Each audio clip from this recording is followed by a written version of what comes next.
Assalamualaikum warahmatullahi wabarakatuh. Kami dari kelompok 3, perkenalkan nama saya Bunga Sandra Monika. Saya Faiji Saputra. Dan saya Anisatu Arifah. Dan saya Muhammad Arya Ramadan. Di sini kami akan menjelaskan tentang asas-asas dan ruang lingkup antropologi. Selamat menyaksikan. Antropologi merupakan cabang ilmu yang lebih lambat dari cabang ilmu lainnya. Pada masa antropologi ini muncul pada masa pelayaran dunia. Itu terjadi akibat bangsa Eropa atau masyarakat Eropa kurang memahami perbedaan antara mereka dengan bangsa-bangsa yang lain. Antropologi adalah ilmu pengetahuan yang mempelajari tentang umat manusia sebagai makhluk masyarakat. Nah, contohnya tuh seperti perubahan di dalam struktur sosial, terus yang kedua perubahan di dalam budaya, terus dan yang ketiga tuh ada perubahan di dalam perilaku manusia. Kesaksian terhadap tafsir Alkitab melahirkan kesadaran bahwa mempelajari bangsa biadab dan barbar sama artinya dengan mempelajari umat manusia secara keseluruhan. Hal ini terjadi karena perkembangan ilmu pengetahuan pada abad ke-18 di Eropa, yang mana dikuasai oleh berbagai usaha untuk menerangkan segala sesuatu berdasarkan hukum alam. Selain itu, sebelum akhir abad ke-18 ini, masyarakat Eropa masih sangat kuat dipengaruhi oleh tafsir ketat Alkitab. Etnografi merupakan bagian-bagian dari antropologi yang telah lama dikerjakan orang-orang dari berbagai bangsa. Adapun temuan tentang tulisan etnografi ditemukan, namun bersifat subjektif. Pada abad ke-20, perkembangan penyelidikan terhadap etnologi dan antropologi semakin pesat. Pusat-pusat penelitian perkembangan pesat dan tersebar di negara Amerika Serikat, Inggris, Afrika Selatan, Australia, Eropa Barat, Tengah, dan Utara.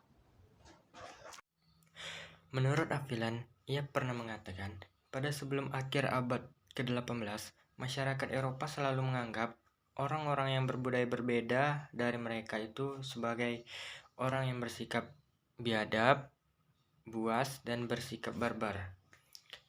Mengapa hal ini bisa terjadi? Karena orang Eropa itu selalu menganggap budaya mereka itu yang paling tinggi dan beradab, sehingga mereka merendahkan orang yang berbudaya berbeda dengan mereka, atau biasa disebut orang non-budaya non-Eropa.